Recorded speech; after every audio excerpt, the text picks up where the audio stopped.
I'm curious, the people that you help, right? What are some of the challenges that they find, trying to get these promotions? And I want to relate it a little bit to content too. I'm curious to actually know, does content plays a role in this, aspect of trying to get a promotion in work? Because I've actually seen a lot of CEOs, like really big people in companies, that they have their own newsletters, right? And they use it to not only share the progress of the company, but just share their ideas. So I find that super interesting, because obviously I don't think that existed a few years back. I think that's something that's been evolving in the past few years.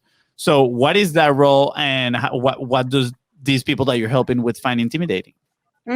So just overall with job promotions, most of my customers, they're passed up. So they're just pissed off because they've been passed up. They're all hard workers, right? They all have gotten these great reviews, but what they keep getting passed up, they're not getting promoted. And a lot of it is people just don't know that they need to talk to their boss. They don't know that they need to follow up with their boss about a promotion.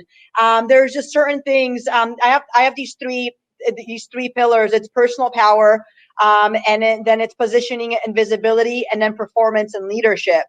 So first of all, what I teach is, like, with personal power, you got to have the confidence to get promoted. And I got to tell you, almost every single person that I've ever talked to or done my research in the past or just talked to my clients, number one struggle they have is with confidence. Wow. They don't believe they can get promoted, especially if they just got passed up or they keep getting passed up. So I definitely teach a lot around confidence.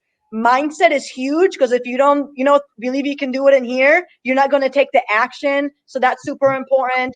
So just overall around personal power, your daily routines. When you show up to work every morning, you got to be ready to go, right? You suit up and show up. You got to have a good attitude. You got to be energetic. You got to be ready to go. So that's pretty much around personal power that I teach, and I help my customers. Second pillar is positioning and visibility.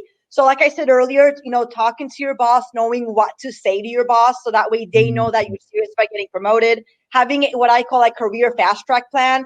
You got to have a plan on what you got to do to get promoted. What skills do you got to improve on? What special project are you going to take on that's not busy work?